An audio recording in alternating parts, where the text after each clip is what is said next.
Cześć! Kiedyś na moim kanale pokazywałem już ten żywopłot. Jest to bardzo ładny żywopłot z tui o odmianie, nie wiem jakiej, ale śmiało można powiedzieć, że jakiejś odmianie Gold. Odmiany Gold mają to do siebie, że są żółte albo też złote. Ten żywopłot również jest właśnie taki. Bardzo mi się podoba i zamarzyłem sobie, aby stworzyć swój własny. Obliczyłem sobie, że aby obsadzić moją działkę budowlaną, będę potrzebował około 140 sadzonek. Sadzonki już sobie przygotowałem i teraz na jednym przykładzie pokażę Wam, w jaki sposób. Spójrzcie, mam taki niewielki kawałek ziemi, gdzie jest bardzo żyzna ziemia. No i tej ziemi właśnie użyję do ukorzenienia moich sadzonek tujki. Sporo popadało i bardzo fajnie korzysta się z takiej właśnie ziemi. Spójrzcie, są tutaj dżdżownice, co znaczy, że gleba jest bardzo, ale to bardzo żyzna. Nie ukrywam, że przygotowując 140 sadzonek tui można się naprawdę namęczyć. No dobrze, troszkę łyżeczek do wiaderka. Jeszcze tutaj muszę usunąć chwasty, które w tej żyznej glebie bardzo ładnie sobie rosną. Do takiego masowego ukorzeniania tujek użyłem około 70 takich wiaderek z ziemią oczywiście.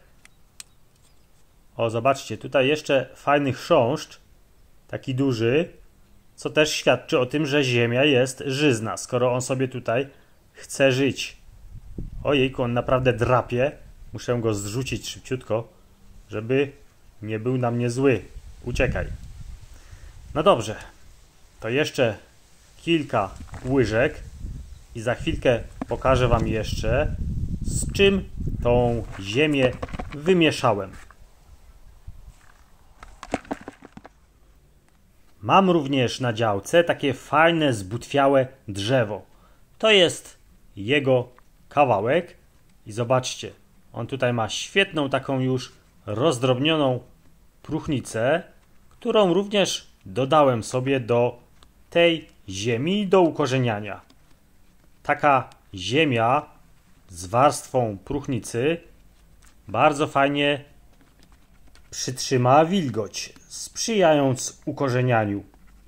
Nada tej ziemi również odczynu kwaśnego. Kilka razy już stosowałem taką właśnie mieszankę do ukorzenienia tujek, no i właściwie sprawdzało się to wszystko w 100%.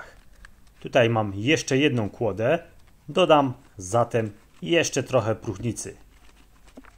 Mając tak przygotowane podłoże, właściwie nie trzeba używać żadnych sztucznych ukorzeniaczy. Można ewentualnie użyć takiego proszku z węgla drzewnego. Wszystkie iglaki bardzo łatwo się ukorzeniają, więc nie powinno być żadnych problemów z ich ukorzenieniem. Wam również na pewno się uda. No dobrze, teraz jeszcze to sobie wszystko ładnie wymieszam. Odrzucę te grubsze części. Jest ich tutaj troszkę, ale generalnie w taki sposób przygotowana ziemia do ukorzeniania naprawdę się sprawdzi. No dobrze, to wszystko jeśli chodzi o ziemię. Nie miałem niestety 140 doniczek, więc użyłem takich woreczków, które sobie tutaj na spodzie przedziurkowałem dziurkaczem. I takie woreczki również można użyć jako doniczki. Są one naprawdę bardzo trwałe.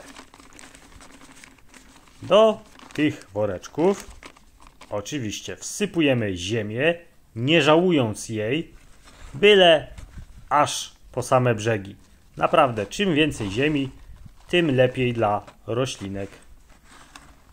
Ten worek odpowiada mniej więcej doniczce P20. nie będę się bawił z nieporęczną łopatką, tylko użyję własnej dłoni. To o wiele przyspieszy proces wrzucania ziemi do woreczka. Tutaj opowiem Wam jeszcze, jak pozyskałem gałązki tej tui do ukorzenienia, ponieważ uczyniłem to nieco inaczej. Chciałem, żeby te sadzonki były już dosyć takie grube, więc pobrałem jak najgrubsze te gałązki, odcinając, a właściwie odrywając gdzieś tam u dołu rośliny, nie na samej górze, jak to powinno się czynić, a właśnie u dołu. Zresztą za chwilkę Wam pokażę, umieszczając gałązkę w tej przygotowanej ziemi. Jeszcze tylko wydrążę sobie tutaj taki zgrabny otworek, dosyć gruby. Taki, myślę, wystarczy. No i zobaczcie. To jest moja gałązka. Jest ona dosyć długa, z taką oto długą stopką. Stopkę, jak wspomniałem wcześniej, można zanurzyć w ukorzeniaczu, no ale ja tego nie robię. No dobrze, no to stopka wędruje do otworka. Musimy sobie lekko tutaj dosypać ziemi, lekko ubić. No i mamy przygotowaną pierwszą sadzonkę. Wyobraźcie sobie, że ja tą czynność wykonałem 140 razy. Było to naprawdę męczące, ale bardzo opłacalne, ponieważ gdybym chciał to kupić, wydałbym fortunę. Można sobie ewentualnie przyciąć końcówki tej tujki. Nie jest to konieczny zabieg, ale niektórzy twierdzą, że w taki sposób tuja szybciej pójdzie w korzeń.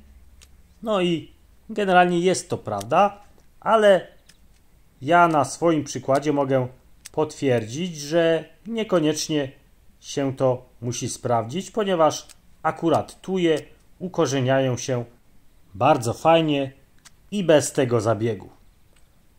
No dobrze, myślę, że w taki sposób przycięta tuja ukorzeni się na 100%.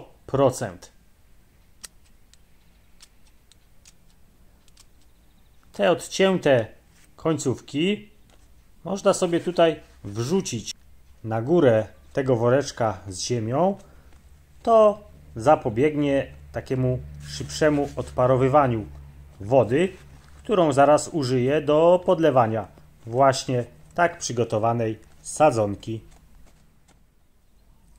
W procesie ukorzeniania woda jest bardzo ważna, więc podlewajcie regularnie.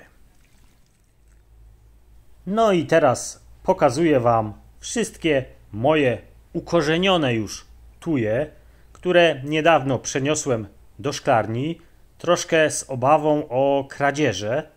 No i tutaj one mają dosyć ciepło, ale starałem się zapewnić im takie fajne warunki do rozwoju, umieszczając tutaj po lewej stronie taką plandekę, żeby słońce ich nie sparzyło, no bo wiadomo, w szklarni jest bardzo gorąco. Podlewam raz dziennie, no i jak widać, wszystkie tujki mają się dobrze. Spróbuję Wam pokazać, w jaki sposób one już się ukorzeniły, bo ukorzeniały się w innym miejscu mojej działki, w takim bardzo zacienionym miejscu.